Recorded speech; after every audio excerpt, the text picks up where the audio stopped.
Hey, I'm Tyler St. Clair, And I'm Evan Farrell. and this is Halfnote.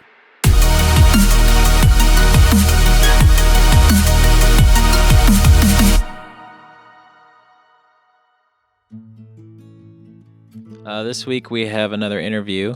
We're going to be talking to Corey Kilgannon. I guess we have a theme with Corey's. But he's a folk artist from Jacksonville Beach, Florida. At least that's what his Facebook says. We could be wrong on that. Hopefully not. But we're going to talk to Corey for a little bit. Corey's been a pretty awesome addition to my music library for a few years now. I think you showed him to me, actually. Yeah. I can't remember. Found him on Spotify by accident. Years ago, it feels like. I think I was listening to Sleeping at Last, and he was like in the related. Well, he has Sleeping. 500,000 monthly listeners, which is Yeah. awesome and good for Corey because that's not an easy feat on Spotify, really. But he's a fantastic artist. He's got a number of EPs and CDs out. He just came out with a CD called The Hollow 2, which if you haven't heard The Hollow 1, you need to listen to that first because it's fantastic. But The Hollow 2 is his newest release, and it's unbelievable. It's a dark, beautiful journey. Yeah, it's awesome. The first track is just like a 4 or 5 minute instrumental, and it evokes emotion that I didn't know instrumental tracks could do. Yeah, it's called Some Things Are Better Left Unsaid, and you'll get that once you listen to it. And it goes right into the title track, which is called The Hollow 2. Which is so dope. One of my favorite songs ever. But yeah, this is Corey Kilgannon. Yeah! Corey! Number 2, baby. Number 2, Corey. Hello. Hey, Corey. Hey, can you hear me? Yeah. Hey, what's up, man? How's it going? Pretty good, man. How are you? Good, good. I was just sitting around waiting on you guys, but then when you called, I wasn't ready. Thanks for doing this. We appreciate it. Yeah, absolutely. So do you want to start, Evan? Yeah. So we have like, I don't know, like 5 or 6 questions. We're kind of just hoping to have like an organic conversation with you. Sure. Yeah, man. But so how, like, when and how did you get your start with music? I mean, I played as a kid a little bit. Like, I got a guitar as a child, and I played all through middle school and high school at church, and I was definitely really into like writing songs, and I made some EPs back then. But I guess like as a hobby, you know, I just never really. I don't think I really had like the drive to be not a serious artist, but I don't know, like to really do. I never imagined doing it with my life or anything, and then. I moved up to Nashville and went to school, and that around the time I was really like when I wrote The Hollow and kind of started getting into that when I started really getting into music more seriously, if that makes any sense. But so you got more serious about music after you moved to Nashville? Well, yeah, I mean, I moved up there for college. You know, I didn't really. I don't think I even understood the full weight of like the stereotype of the person who moves to Nashville to like pursue music full time. You know what I mean? Like when I got there as an 18-year-old to do school, I was like, oh my gosh, everybody else moved here to do music. Like, I guess I should do music too. I don't know. Like, I mean, I don't get me wrong. I was into it, and like, I've always been a big dreamer, and I've traveled, and I even toured a little bit, but that really threw things into gear for me just to realize like, how hard people work at it as a craft, and like how like beautiful of an experience it can be to really dive all the way into it, you know. And I mean, I'm sure that was just growing up too, but yeah, I mean, I just moved up there for college. I don't really know why. So I think backwards. What did you initially go to college for? I did music business, so Okay. I guess like what I imagined was like getting this music business degree, getting some kind of job in the music industry, or like, I don't know, making records or something. I mean, but I was also probably just, you know, gonna get married and become a worship leader or something. That didn't pan out very well at all. But, but you know, I mean, I just, moving up there definitely kind of changed. And I left Nashville about a year ago. I don't know. Did you finish school up there? Everybody always. No, I didn't finish. Man, I Okay. dropped out.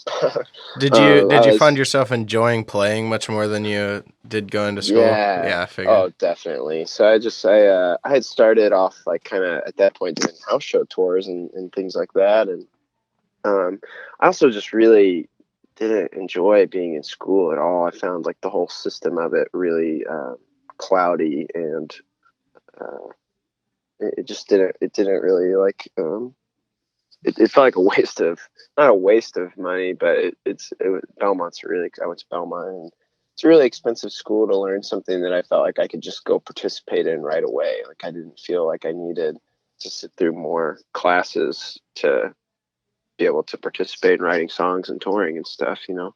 Yeah. Yeah, I think I think I learned more just from going out and doing it than I ever did sitting in a class. So Yeah. I think myself and a lot of other students would 100% agree with you that Yeah. college Sure. is kind of ridiculous. Evan and I sometimes. both graduated from college. Both, I think, would you do Yeah. business, Evan? I did business, but Yeah. I 100% wish I wouldn't have gone.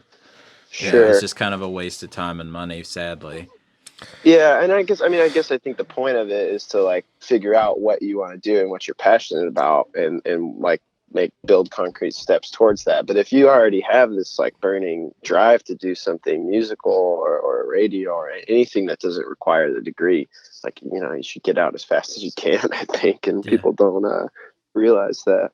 Yeah, I think it's cool that you took like a traditional route. You were like, you know, I'm going to go to school for music, and then you realized music is just like at its very core, the most simple part of it you took with you. So like Sure. you were like, music is what I enjoy the most out of this, and you found it in school, even though it has nothing to do with school now.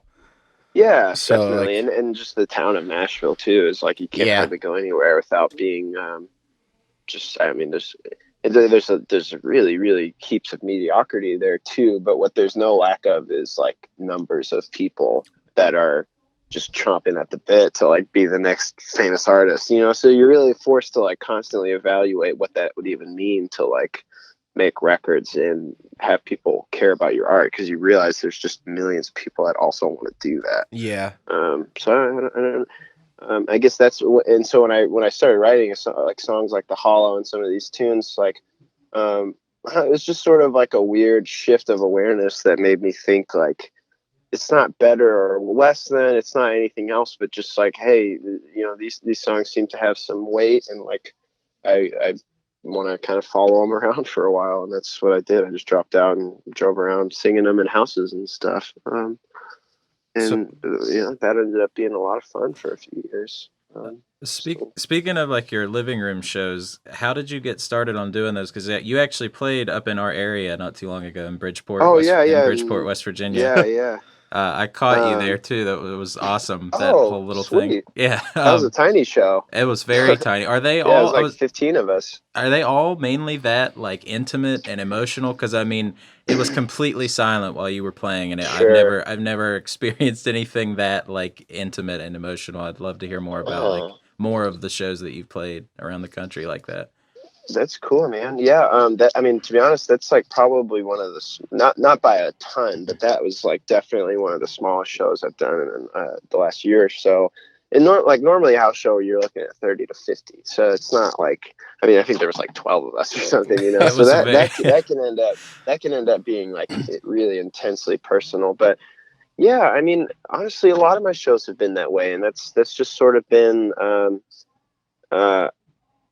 I guess like I think I knew pretty early on that like if someone's going to come to my show, it's not going to be necessarily because of like the way I play guitar and sing, especially not those first couple songs, because they're really simple. It's all about the lyrics and kind of like not that the music's bad, but it's all set up to just like create these more intimate moments, right? It's not like flashy chords. None of those records are anything like, they're not easy listening. So I tried to develop, I guess, a solo set that like allows me to create, almost like recreate these EPs live. So I'm really like, and for the last several years, every night I played, I would change the set list just subtly, and like whatever I kind of felt like the room, like if the room needed more songs about this or whatever.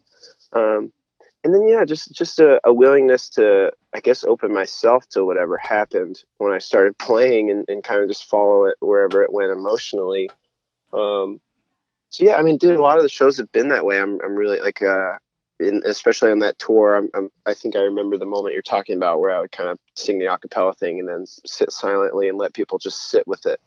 Um, Yeah, that's so exactly what I was talking about, yeah, actually. yeah, that was a cool thing that I stumbled into, and it was really just like, and as I've always tried to do, I mean, it was just like sort of an artistic reflection on what I was up to in my own life, which is just learning to like sit in silence in all my grief and all my tension in my mind. Like, I've just been learning about kind of sitting for 10 minutes or 15 minutes and examining that and letting it be what it is. And I thought if I could build that into a set, that would be really interesting for people. So, but house shows, I mean, and I've been doing them for 4 years now. So they just like, they force you to learn to be vulnerable, because you can't hide behind lights in a bar and anything else. You have to get up there and just be another guy in the room, that you have a guitar and you're singing songs. It's sort of like stripped away the whole the divide between stage and crowd, I think. And so as I'm playing less shows like that, I'm really trying to just keep those walls down, Yeah. in a healthy way, because it can be taxing to be open to too many people, I suppose. But that was a long answer. Sorry. No, you're No, I good, loved dude. it, man. We carried away. Speaking It's of, cool that you're at a house show. I've never like done anything like this where someone had kind of seen one of those, and that's such an important, like, to me, that's such an important part of what I do. But yeah, I think like in the grand scheme of people that have heard the records we make, very few have actually been out to one of those house shows. So I really appreciate that you're able to make it. Oh, no problem, man. I appreciated like seeing you. It was awesome. so as far as like staying on the same subject here, Sure. with emotion and your music, the instrumental, the opening track to Hollow 2 Sure. is incredible. So Oh, thanks, man. how in the world did you write that? I'm um, serious. yeah, that's a great. I mean, so that song's been around for a long time, and I certainly like do not take credit for every like sonic piece of it. So I really, the piano part, if you strip it back to that, is pretty bone simple, and that's like that's what I wrote of it. And then so it stuck around for years, and I kind of had the title for it, and I knew I didn't write words or anything. And as the Hollow 2 piece together, uh, and like really I'm thankful for the other guys for trusting me on it, because we thought about cutting it down to be shorter. And man, I just really loved like the full length of the song being like close to 4 or 5 minutes. And so yeah, just in the studio, like we did the piano, and then we actually built everything else around it. Just, I mean, there's a lot of kind of electric guitars and keyboards and things that are more textural. And I work with two guys, both named Will, that are wizards with that stuff. And I played a lot of it too, but they're really good at creating the sounds, if that makes sense. Yeah. I'm not a tone wizard or anything like that. So they did that, and then I work with a guy who composes like all the strings for any song of mine you've ever heard that has strings on it. And we have a really close relationship. So I sent it to him, and we went back and forth, and he would arrange strings. And yeah, it just sort of glued together, man. That song has all kinds of cool stories behind it. I could probably go on and on about Dude, it. But, it's the way that it made me feel, so I'm going to try and describe it. The entire song, as like you said, you wanted to leave it long. There are different emotions you feel during the entire song.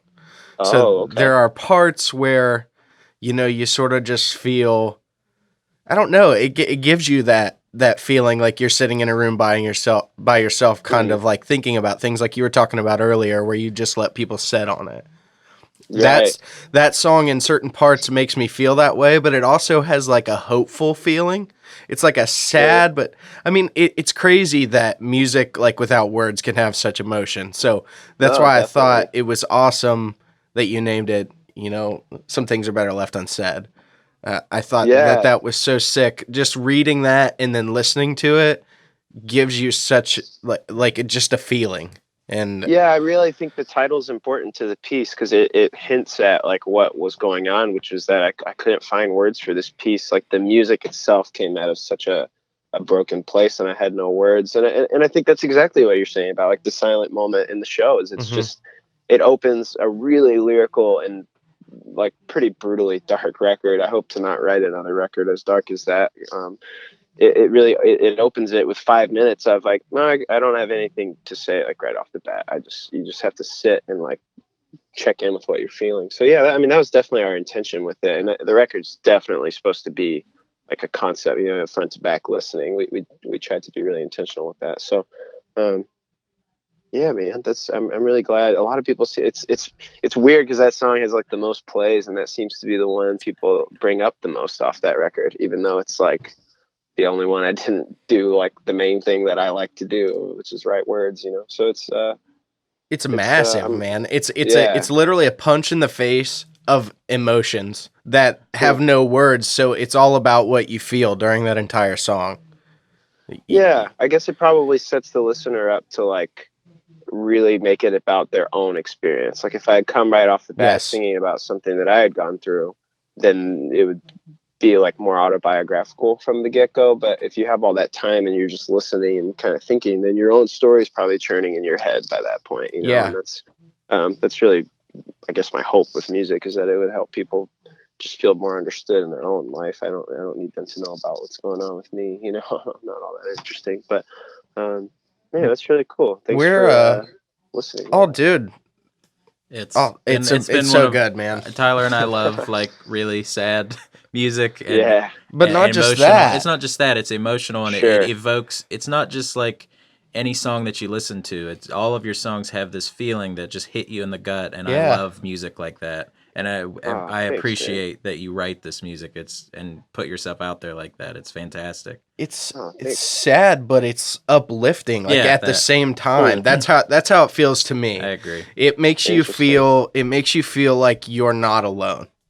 Sure. So and that's you just feel You know what's great funny about because you that? know that I feel somebody like else feels that way. yeah, and I think it's funny when you say that. Like I was thinking about like a lot of times I've not, guilt's probably too strong a word, but I've felt like a little bit worried that in releasing something so dark and that like I really on the record, you say it's uplifting, but I don't think you could find like a scrap of lyrical evidence of anything that's uplifting in that record. But it's sort of starting to click with me that like people when you need a sad song, you don't even necessarily want someone to tell you at the end of the song that it's okay. You just want them to be like, hey man, like I know like this is what's going on, and it's Yeah. really terrible, and No, it makes that's you feel like almost they're there with easier to you. swallow.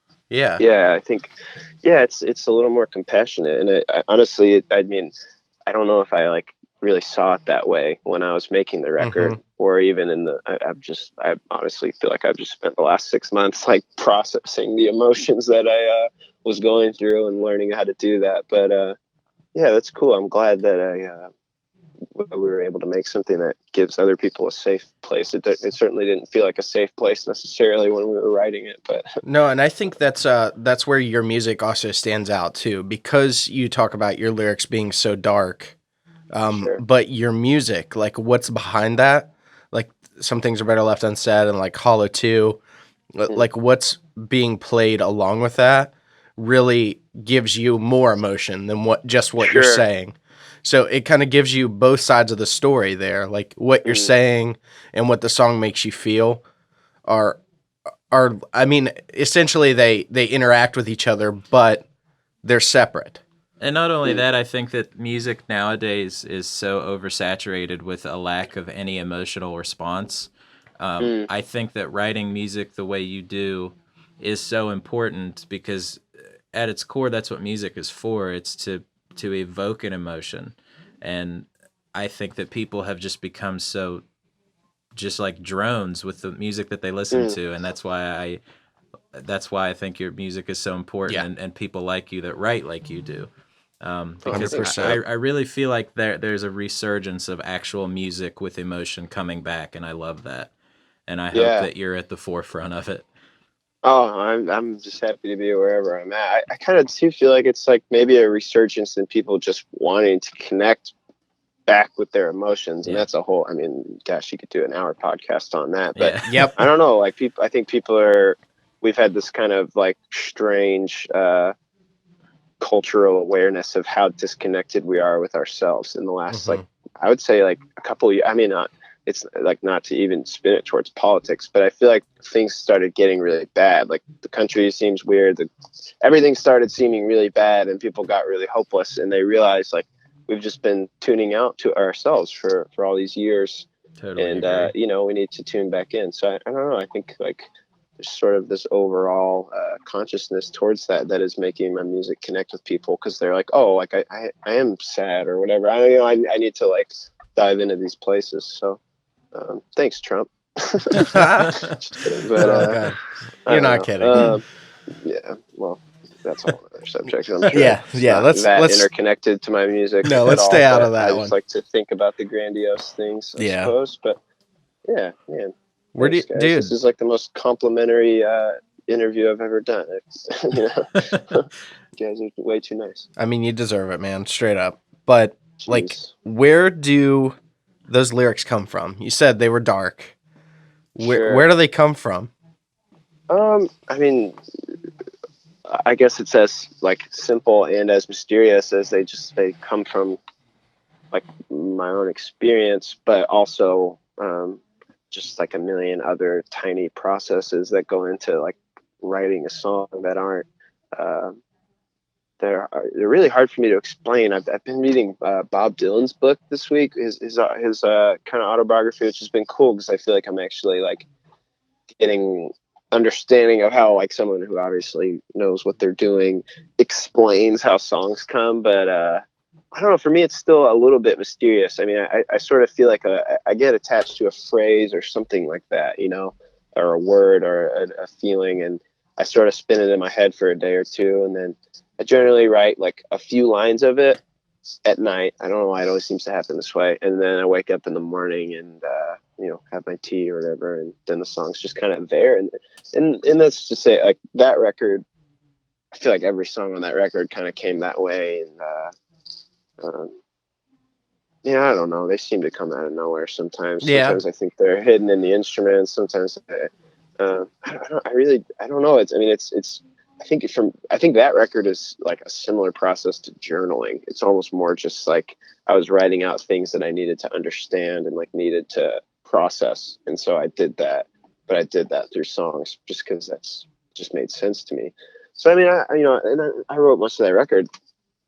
It's easy to talk about it now because I didn't write any song on that record in the last 2 years. I mean, that's the last one I wrote, I think, was when we were in the studio December of 2016 when we were actually making it for the first time. So, you know, I mean, if you ask that question to me now, it's a lot different. I mean, I've written songs about all kinds of stuff, and thankfully they're not all going to be like so heavy and grief filled just because it's been a much lighter couple of years than those ones were. So, songwriting is a mysterious thing. Maybe if I'd stuck around at Belmont, I would be able to explain it better. But just because I took songwriting classes there too. But I don't know. I'm very thankful that I get to keep writing songs because the truth is, like every time I'm asked that question, I feel ill-equipped to answer it. I don't really like. I don't know. It's just like built into how I live. Yeah. No, So, I mean, I think that's I mean, that's a fine answer, man. I mean, not cool. everybody like Okay. I mean, you just are being real. So, you know, Yeah, be I don't real do a ton about of it. car rides Don't or yeah, don't anything. try and Yeah, tell so me they like just how you no. I should mean, write a song. Tell me how you did write the song, and that's what exactly what you did. So, yeah, those ones just kind of seem to come out of these like hour or 2 hour like really intense sessions of like just being lost in it. You know, it's almost trance like. So a lot of them come that way, and I think a lot of the songs on that record. Well, a lot of songs on that record too. I should admit that like 3 or 4 of them were already. I had started them, and we did the Hollow EP, which was even like I think that was in like 2014, like 4 years ago when we recorded that one. And I had started Brother. I had started a couple of the others. Jacksonville was started at that time, and they just like never felt complete, and they kind of got lost in the journal. So there's also a huge aspect of that record, which was like combing back through these old songs and maybe just bringing a few more years of clarity to them. I guess I should mention that since we are talking about the Hollow too. I was kind of being vague, but that's been. And what's funny is I actually last night I had this melody pop in my head out of nowhere.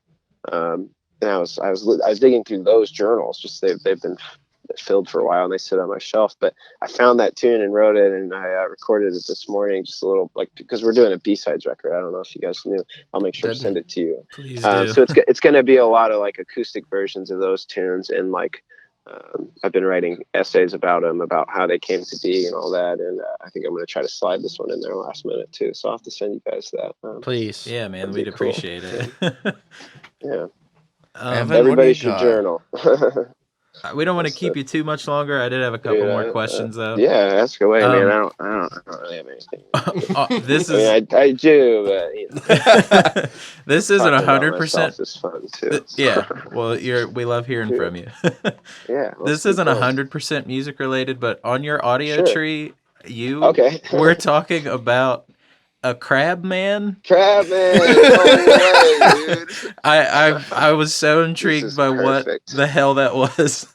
Yeah, I can try to explain it a little bit. Do your best. So me and a songwriter named Tom Ebner, who I actually just produced his EP. So I know I saw in your email you're going to ask me like who the up and coming artist is, and I'll just go ahead and drop him in there. But he came down to Florida once I moved down here, and I live in a little house by the beach, and we have a really good time. I have a lot of time on my hands, so you know we were down at the beach in a pretty loose frame of consciousness, if you will, and we started Snapchatting each other, and like eventually it's basically Crab Man is just like two stoned guys on the beach. That when we made this like ridiculous short film, it's like 5 minutes, and we overdubbed a bunch of sound effects, and it's terrible, but it's probably the hardest I've ever laughed in my life. I mean, we were weeping. And then it's been hidden on my website for like 3 years. Like there's a place you can click on my website to go to it. I think it's on the Radio Phaedrus site now. But I don't remember, like, I haven't watched that interview. I don't remember how it came up or anything. But I basically, I wanted to say it as just this like tiny reference that only he would get or something, like keep it under the table. But she just kept I can't remember her name now. The gal who was interviewing me kept like inquiring. I didn't want to necessarily say at the time, like, yeah, it's actually just this movie. So I just acted like it was a real thing. I'm so glad you did that. That's awesome. Yeah, and I just couldn't bring myself to tell her. And I was just like, God, so many people are like gonna watch this, and I just feel like an idiot. So yeah, perfect. It's just this like stupid short film. If you go on the Radiant Phaedrus website, which is like on my website now, and click around, there's a hidden button, and you can find it. Okay, I'll definitely be looking for that. We're gonna go find it. We've been thinking. I even want to make like a Crab Man merch item or something too. That's like people are like, "What the hell is the Crab Man?" I'm like, I don't know. You gotta find it for yourself. I'm sure if you made a shirt or something, we'd probably buy one. Yeah, because I definitely because we're into dumb support stuff, Crab man. We're into stupid stuff all the way. Dude, it was like, I love making. I mean, it was just so fun, and it's been. I don't know. It just is like we haven't been able to stop. Every couple of months, it finds its way back into conversation, and I end up watching it again. And it's especially funny because there's really only like 5, maybe 6 things in the whole thing that are funny, but it's like painfully long. It's only like 5 minutes long, but that's still painful for like everything in between those few moments is like, what is happening? And then. Yeah, you guys will love it. If you don't find it, I'll send it to you. We'll do our best to find it. Dude. Yeah. Crab Man. Dude, come on. Now, tell me what you think about going on tour with John Paul White. Oh, geez, man. How did that happen? Nuts, man. Oh, that's a good story, too. I have, like, for the B-sides, I'm writing a paper about it. But so I wrote this song in high school called Let Go. We had made this record. And I took it down and everything. You can't find it now. But me and Will were kind of talking about that song and like dusting it off and just talking about how even though it's like not very mature writing, like a big part of my own process has been coming back around to that emotion of letting go and like like letting things pass, right? So all that to say, we're talking about that, and then we're talking about music and like he and I's journey together, because we've recorded together forever. And we went and saw the Civil Wars when I was in high school. He was just out of high school, and we saw him here in Jacksonville. And we were talking about that, and then I was like, all right, and we start playing, and I play Let Go. And as I ring out the last chord, I look down and I got this text from the guy who runs Callahan's, which is a venue in Mobile. It's a tiny like songwriting room. It's unbelievable. So check, you guys, if you're ever in Alabama, go through there. But I just get this text out of the blue, like, hey, have you heard of John Paul White? Do you want to come open for him? And I saw it as I was recording. I looked down and just saw like that sentence, and like literally stopped. The song ended there. I end the song there on the record too, and I was just like, holy shit, man. So I don't know if I'm allowed to cuss on here, but yeah, you did you beep it? Sorry. I just, dude, I lost my cool. And yeah, I mean, it's like it's definitely, I've gotten to open for a lot of my heroes, which is really cool. Like Penny Sparrow and David Ramirez and a bunch of people that sort of on the indie level that I like really cherish their work, and they've meant a lot to me. But I mean, John Paul is a Grammy, dude. Like this dude is like, I mean, like the Civil Wars kind of redefined what it meant to make sad acoustic music in like the modern world, in not single-handedly, but I mean, find me another like band that had that much success with acoustic songs in the last decade. I mean, I don't know if you can, like radio and stuff. So I mean, not that raw, right? Like raw recordings. Those are like almost live takes, man. So like, I mean, the dude's a game changer. His new record is like still unbelievable. And then their management reached out to us, and they were like, hey, like, we know you're playing this one. He's got 2 other shows that week in these like theaters. How much money would it take for y'all to come? And I was texting my manager. I'm like, dude, we'll do that for a box of granola bars. Like, I'll do anything to play those shows. So those worked out as well. And we're doing 3 shows. That's this weekend, Thursday, Saturday, Sunday. So that's awesome, man. Yeah, I'm stoked. I feel I've tried to not like overthink it, and just enjoy it. But yeah, I mean, congrats for that, because that's a hell of an opportunity. You. But yeah, like, it's nuts. It's really nuts. You're saying like name other bands that are like the Civil Wars, but like you fit right in with that, man. You really do. Like 100%. So like I couldn't think of anybody else that would be able to do stuff with like John Paul White. Really, right now, off the top of my head, man. Because we basically search for music like this, dude, like all the time. So sure. Man, I think I appreciate that. It's like well, opening shows and doing all the business side of music can be so frustrating. Like, I mean, any band that I've opened for has not been the bands that I've reached out to open for. And that stuff just always seems to happen organically like that. And to me, that's just, I mean, the guy texted me because after the show, like, we went out and got some beers and we had great conversation about songs, and I just got to know him. And I mean, if you just keep writing good songs and like trying to keep it as organic as possible and care about people as much as possible in the process, these crazy things like that just seem to sort of trickle down the line out of nowhere. And however you believe that stuff works, I'm just very thankful that I get this opportunity. It's going to be nuts, and I'm going to just do Civil Wars cover songs. So dude, you need to. It's just your whole set. Can you imagine it? Your whole set of Civil Wars. Just started playing Poison and Water. Do you think he'd be flattered, or do you think he'd be like, Jesus? No, I don't know. Why did we ask this kid to come do this? Well, I always think it was really funny if I gotta like get my hair kind of curly like his, but I don't think I'm even listed on one of the events. Like, I think I'll just come out and play 6 songs before their show. And I'm thinking I just go out there if I wore like the suit or whatever and had the hair, and if it's a big enough venue, if I could just get out there and be like, hey, I'm John Paul White, and see if anybody would cheer. It'd be fantastic. Anybody would even know. Yeah, I think that'd be pretty funny. But maybe after 2 shows, if we if there's some rapport, I'm not gonna risk it. Yeah, probably a good idea. Have you actually like met him though and talked to him? I haven't met him, but so I went out. I went with a band called Penny and Sparrow for a while, and we've done a lot of music together. And he produced their record, which was the one that I happened to open like the tour for that record. And John Paul White runs a label with some guys in Florence, and I like literally just played their venue the other day.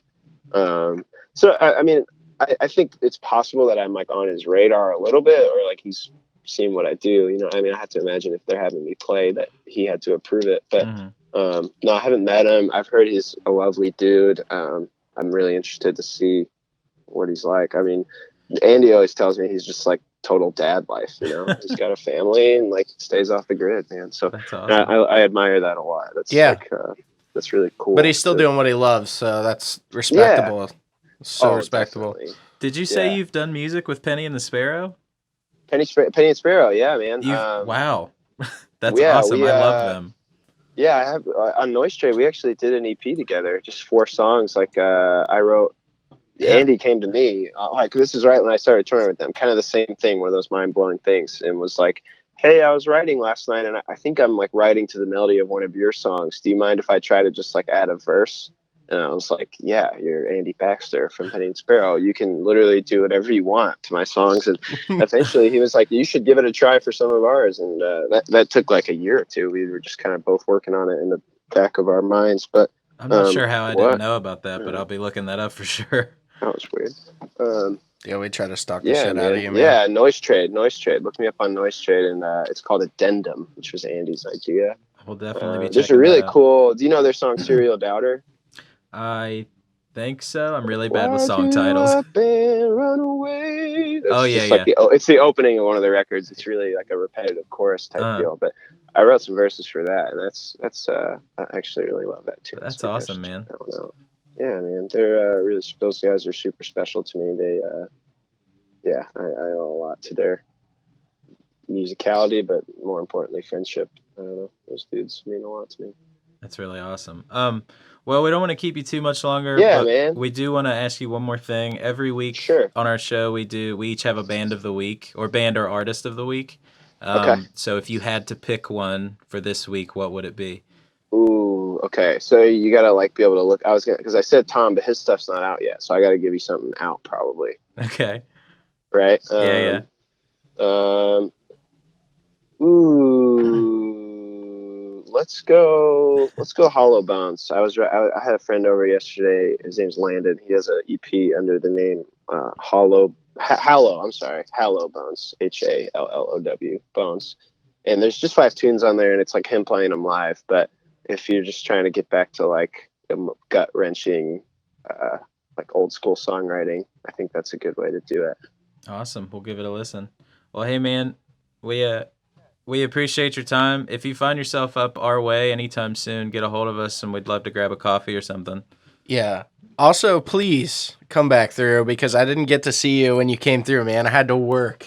Yeah, I got lucky. Let's set something up for, I don't know, I mean, maybe this spring, but definitely in the fall we'll be out again. So we can probably help set something up for you. So definitely. Yeah, I'll just reach back out to you. Shoot me an email when this comes out or whatever, if you don't mind, just so I can see it, and I'll kind of flag that email and make sure that I have you on the list to host intimate house show with 12 people. And then we'll chill after. Cool. Thanks, guys. Have a great Monday. Yeah, cheers. Cool. Have a good one, man. Bye. So once again, that was Corey Kilgannon, singer-songwriter from Jacksonville, Florida. Stoked to have him on the show.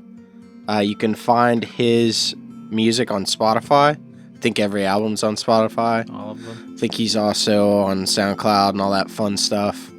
He's got a website. I believe it's ck.com. I'm pretty sure it might be CoreyKilgannonmusic.com. Just type in Corey Kilgannon on Google, and then everything he has will come right up. Follow him on Instagram, Twitter, Facebook, all that stuff. He's got all of it. Yeah, so I think that's it for this week. Yeah. So don't forget to follow Halfnote Podcast on Twitter. Don't forget to email us really bad caricatures of me and Tyler. Yeah. Please. Send us some stick figure drawings, anything, water paintings. Please. We just want to see how bad you can draw us. Make us look terrible. That's the goal. Get some sick watercolors, like 97 cents at Walmart. Just smear it on a wall and write our names above it. That would be hilarious. Doesn't even need to look like people. Just smear it on a wall and take a picture. Let your kids draw us. That's a good idea. Yeah. Oh my God, why have I never thought of that? If you have kids, please just let them try to draw us. Just give them a picture of us and say, hey, draw this person. Even if they're just a year old, just give them paint and tell them, hey, draw this. It'd be really funny. All right, everybody. That's it for this week. Thanks. See you later. Okay, bye. With all the